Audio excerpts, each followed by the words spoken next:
Sir, হ্যাঁ sir. হ্যাঁ, তো সেই ক্ষেত্রে দেখো আমাদের সবার ফার্স্টে বেসিক জিনিসগুলো যদি আমরা জানি যে হচ্ছে গিয়ে ত্রিপুরা যে হচ্ছে গিয়ে গভর্নমেন্ট এন্ট্রান্স এক্সামিনেশনটা হয়, এর আই হোপ তোমরা প্রত্যেকেই হায়ার সেকেন্ডারি কমপ্লিট করেছো। এর বেসিক কোয়ালিফিকেশন হচ্ছে গিয়ে যাতে স্টুডেন্টরা হায়ার সেকেন্ডারি কমপ্লিট করে থাকে।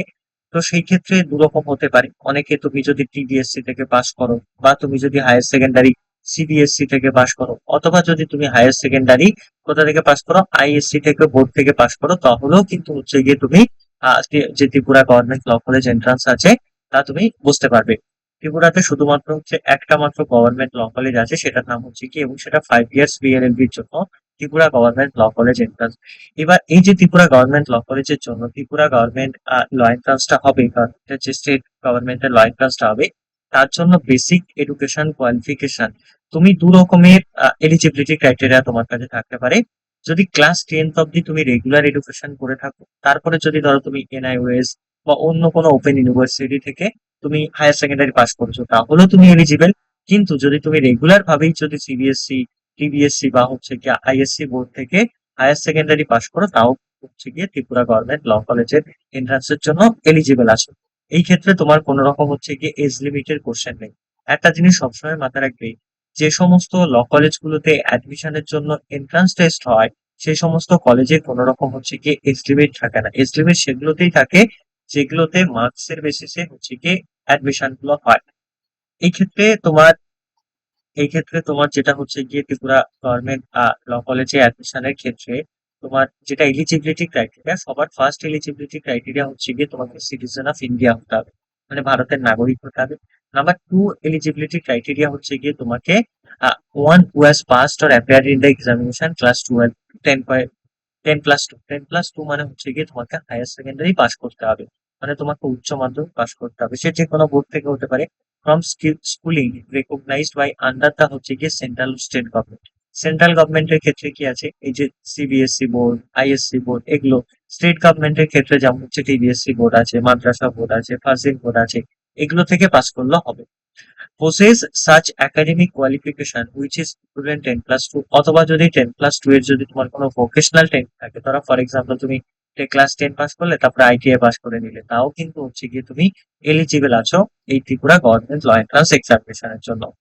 A candidate who has appeared or gain appear apposite examination is result yet to be published is also eligible for apply।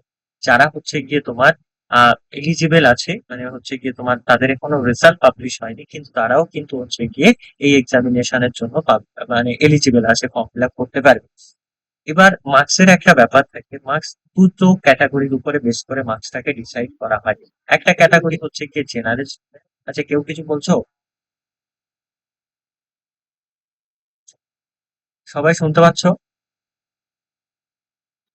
হ্যাঁ হ্যাঁ স্যার। স্যার। ওকে, যারা হচ্ছে গিয়ে জেনারেল ক্যান্ডিডেটস আছো, মানে তোমাদের কোনো রকম রিজার্ভ ক্যান্ডিডেট নয়, আনরিজার্ভ আছো, তাদের জন্য এইচএসএ মিনিমাম পার্সেন্টেজ কিসের জন্য, মিনিমাম পার্সেন্টেজটা হচ্ছে গিয়ে পরীক্ষায় বসার জন্য তোমার যেটা দরকার, সেটা 45% মার্কস দরকার। আর যাদের হচ্ছে গিয়ে এসসি এসটি আছো তোমরা, মানে শিডিউল কাস্ট এবং শিডিউল ট্রাইবের যে হচ্ছে গিয়ে তোমার ক্যাটাগরি রিজার্ভ ক্যান্ডিডেট, তাদের জন্য 40% যদি তোমাদের মিনিমাম মার্কস থাকে, তাহলে তোমরা কিন্তু এই এক্সামে বসতে পারবে। তো provide that candidate must secure 45% of the total marks in case of general. এবার দেখো 45% কি এটা প্রত্যেকটা সাবজেক্টে লাগবে?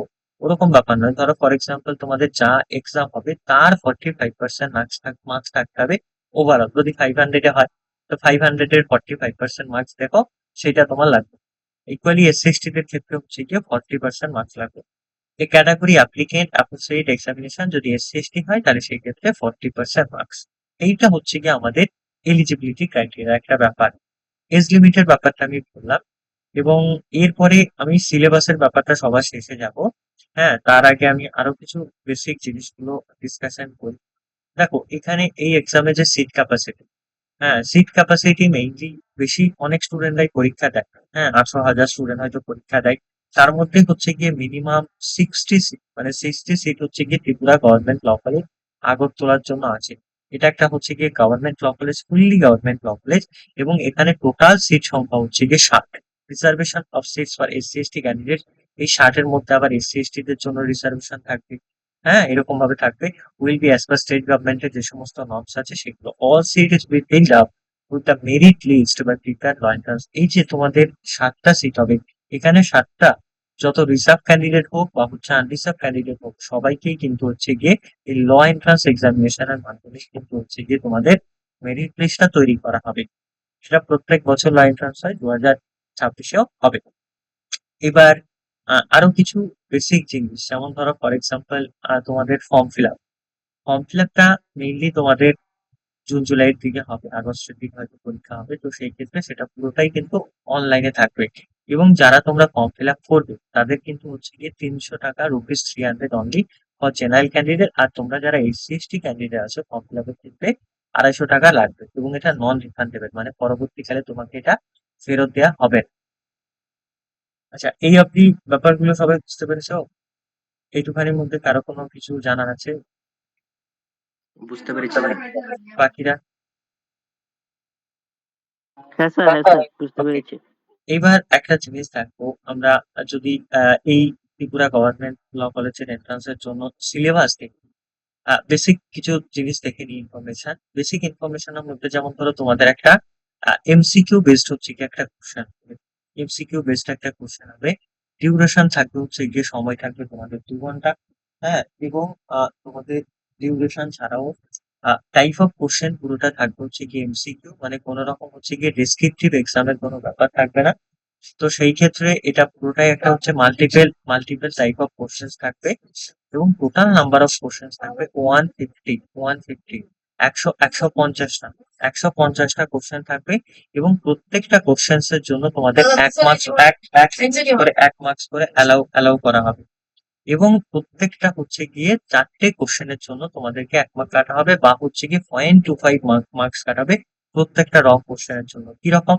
ধরো ফর এক্সাম্পল তুমি একটা কোশ্চেন ভুল করলে, তাহলে তোমার টোটাল প্রাপ্ত নাম্বার থেকে, ধরো তুমি পেলে 40, সেখান থেকে আবার কিন্তু 0.25 নাম্বার কাটা যাবে। এরকম যদি তুমি 4টে ভুল আনসার করো, তাহলে কিন্তু তোমার প্রাপ্ত নাম্বার থেকে যতটা তুমি স্কোর করবে, সেখান থেকে 1 নাম্বার কাটা যাবে। মানে 0.25 মানে 4টেতে 1 নাম্বার।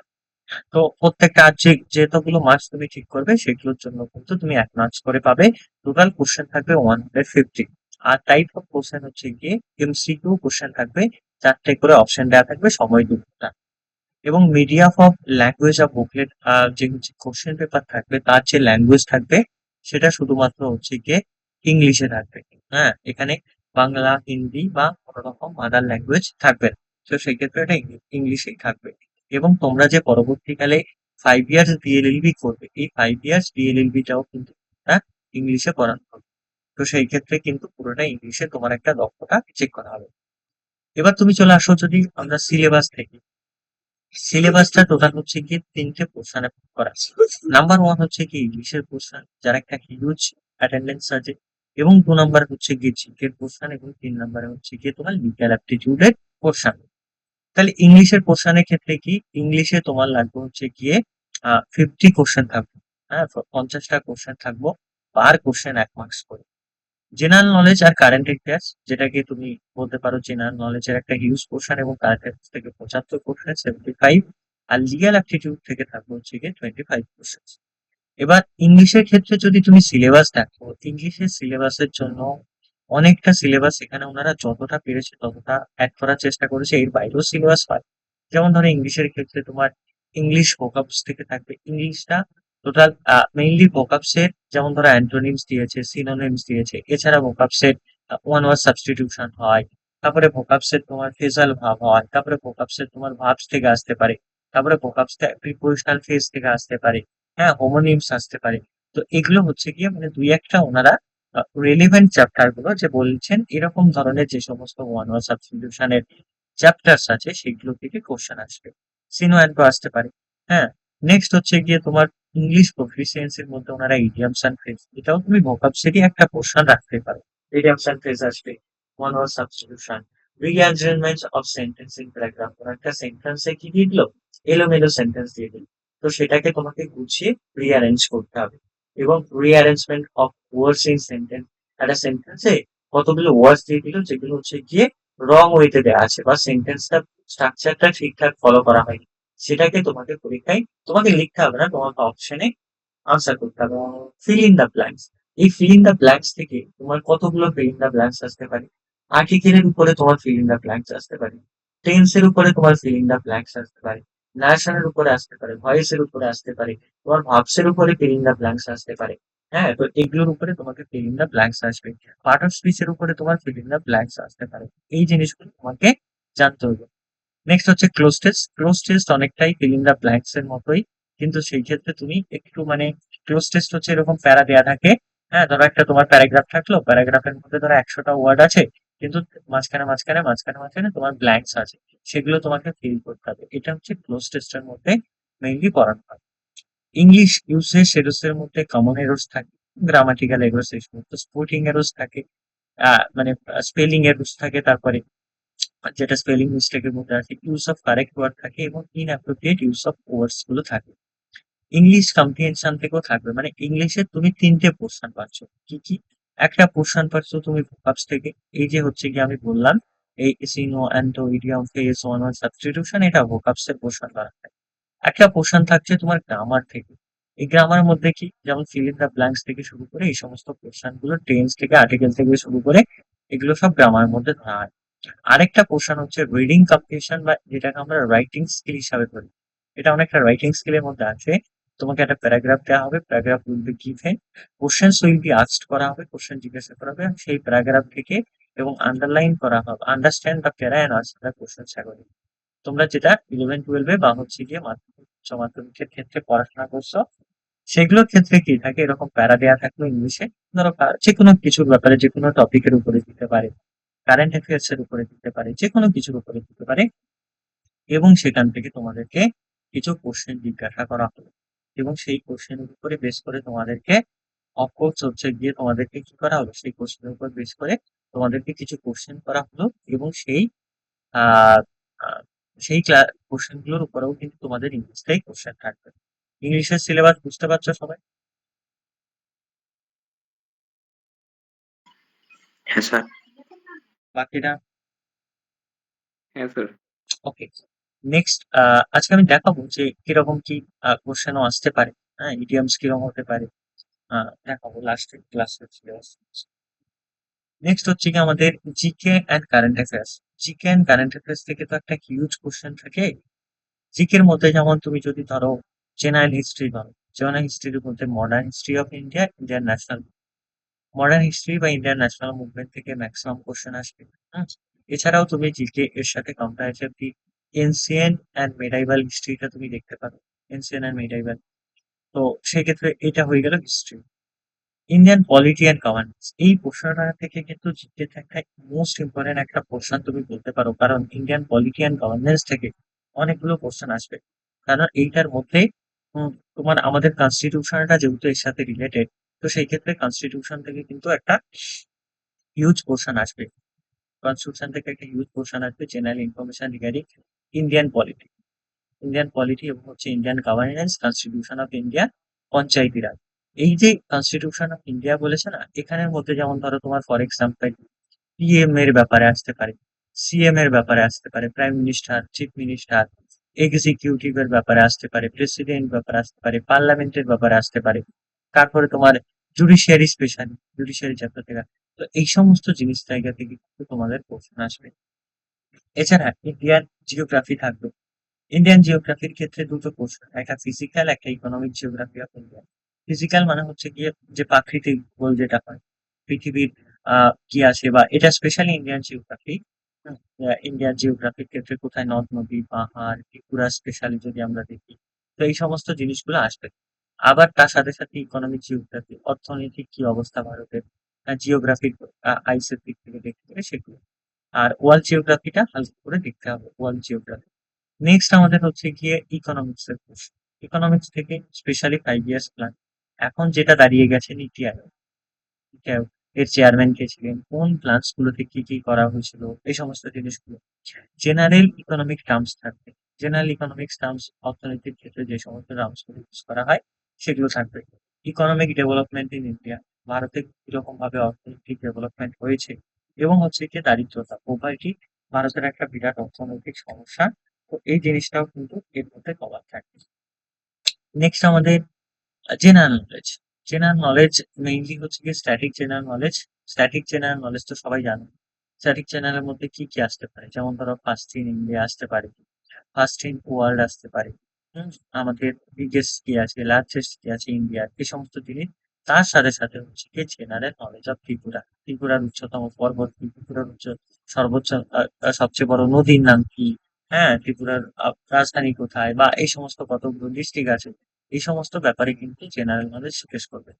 নেক্সট তার সাথে সাথে তুমি কারেন্ট অ্যাফেয়ার্স এ চলে আসো। কারেন্ট অ্যাফেয়ার্স যেটা ক্ষেত্রে আমরা মেইনলি কারেন্ট অ্যাফেয়ার্স তোমার আশেপাশে কি হচ্ছে, হ্যাঁ, বা হচ্ছে কি সমস্ত নলেজ অফ মেজর ইভেন্ট সেগুলো ঘটছে। লাইক যেমন ধরো ফর এক্সাম্পল ইন্ডিয়াতে একটা সময়তে G20 হয়েছিল, এখন IPL হচ্ছে, তারপরে ইন্ডিয়া কিছুদিন আগে T20 ওয়ার্ল্ড কাপ জিতলো। তো এই সমস্ত জিনিসগুলো থেকে কিন্তু স্পোর্টস থেকে হতে পারে।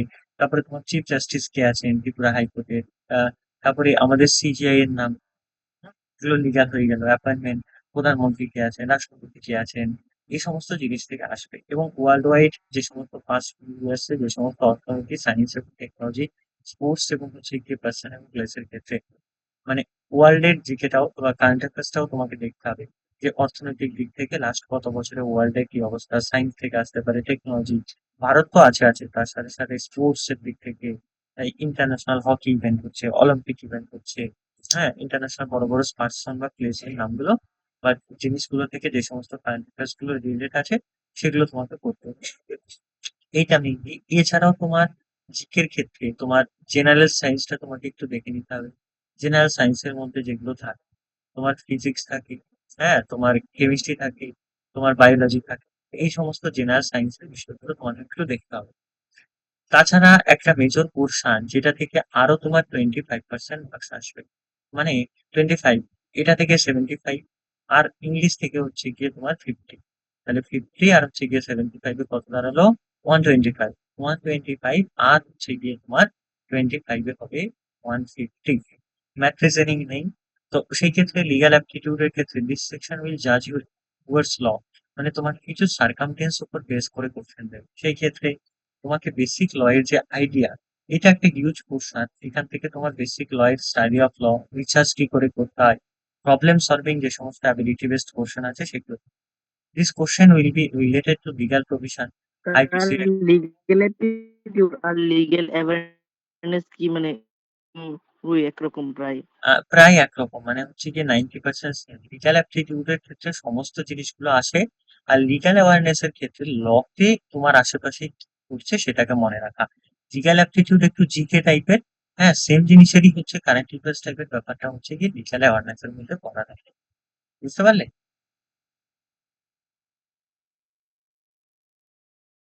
বুঝতে পারলে? হ্যাঁ স্যার বুঝতে পেরেছি। ওকে। হ্যাঁ স্যার। হ্যাঁ, এইবার একটা জিনিস দেখো, this question will be related to legal provision and set of facts satisfying the হচ্ছে গিয়ে প্রপোজিশন এর উপরে বেস করে হচ্ছে গিয়ে এই সমস্ত জিনিসগুলো হবে। নেক্সট হচ্ছে গিয়ে search proposition may or may not be true, আর you have assume the answer এবং হচ্ছে গিয়ে টেকনোলজি। সেক্ষেত্রে দেখা যেতে পারে কিছু ফিকশন, কিছু তোমার ট্রু হতেও পারে, নাও হতে পারে। সেই ক্ষেত্রে তোমাকে অ্যাজিউম করতে হবে এবং তোমাকে তার উপরে বেস করে আনসার দিতে হবে। এবং মেজর টপিকস আর ইন্টারন্যাশনাল ল থেকে থাকবে। এই যে যতগুলো একটা, দুটো, তিনটে পোর্শনের 3 রকম পোর্শন থাকবে, সেগুলো ইন্টারন্যাশনাল ল, মানে ইউএন চার্টার থেকে থাকতে পারে, আন্তর্জাতিক ল থেকে থাকতে পারে, ক্রিমিনাল ল মানে আইপিসি, সিআরপিসি, সিপিসি, যেটা এখন বর্তমানে পিএনএসএস এবং হচ্ছে গিয়ে পিএসএ। তো এগুলো থেকে আসতে পারে ক্রিমিনাল ল, মানে বেসিক ইন্ডিয়ান কনস্টিটিউশন থেকে আসবে। লিগ্যাল টার্মস গুলো আছে, লিগ্যাল টার্মস, লিগ্যাল ম্যাক্সিম একই জিনিস। লিগ্যাল টার্মস মানে হচ্ছে একটা ছোট্ট টার্মস আর কি, আর লিগ্যাল ম্যাক্সিম মানে হচ্ছে একটা বড় সেন্টেন্স। লিগ্যাল মানে ল্যাটিন টার্মসে লেখা একটা সেন্টেন্স আর কি। এছাড়া ফ্যামিলি ল দু রকম, একটা হচ্ছে হিন্দু ল মেইনলি, আরেকটা মুসলিম ল। এগুলো একটু দেখতে হবে। কন্ট্রাক্ট, ইন্ডিয়ান কন্ট্রাক্ট অ্যাক্ট 1872, এবং টর্ট যেটা হচ্ছে সিভিল ল। তো সেই ক্ষেত্রে মোটামুটি ল এর উপর একটা তোমার 25 নম্বর পেতে গেলে একটা ওভারঅল তোমার ল এর একটা বেসিক কনসেপ্ট থাকতে হবে আর কি, এই লিগ্যাল অ্যাপটিটিউডের পোর্শনটাকে যদি পড়তে হয়। এইটা হচ্ছে আমাদের সিলেবাসের পোর্শন। বলো এইটুখানি সবাই বুঝতে পারলে? হ্যাঁ স্যার। বাকিদের? হ্যাঁ স্যার। ওকে। এইবার আমি একটা জিনিসের ব্যাপারে, তোমাদের এই এইটুখানির মধ্যে কোনো কোশ্চেন আছে? না স্যার। এবার একটা বইয়ের ব্যাপারটা দেখো, বই অফকোর্স বই ভালো জিনিস, কিন্তু বই পড়াটা খুব ব্যাপার।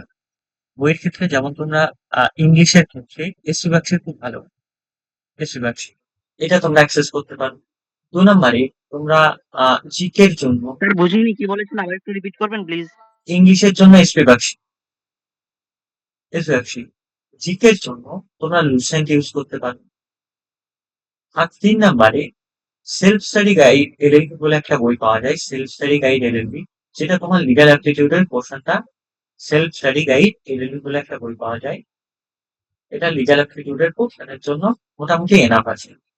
এই 3টে বই যদি তোমরা মোটামুটি পারচেজ করতে পারো, মানে মোটামুটি এই 3টে বই তোমাদের জন্য হেল্পফুল হবে, এন্ট্রান্সের ক্ষেত্রে সাপোর্টিভ হতে পারে। বেশিরভাগ ইংলিশের জন্য, জিকের জন্য তোমাদের লুসেন্ট, এবং হচ্ছে গিয়ে সেলফ স্টাডি এলএলবি বলে একটা বই পাওয়া যায়। সেই বইটা হচ্ছে গিয়ে তোমার কিসের জন্য, অফকোর্স হচ্ছে লিগ্যাল অ্যাপটিটিউডের জন্য। বলো, এই অবধি সবাই বুঝতে পারলে সব? স্যার আবার একটু রিপিট হ্যাঁ করবেন স্যার, হ্যাঁ বইয়ের স্যার। ব্যাপারটা। বইয়ের ব্যাপারটা 3টে বই, একটা বই হচ্ছে গিয়ে তোমার ইংলিশের জন্য, জিকের জন্য লুসেন্ট, এবং হচ্ছে গিয়ে সেলফ স্টাডি গাইড যেটা আছে সেটা তোমার সেলফ স্টাডি এলএলবি। এই বইটা হচ্ছে গিয়ে তোমার লিগ্যাল অ্যাপটিটিউডের জন্য কাজে দেবে। এই 3টে বই।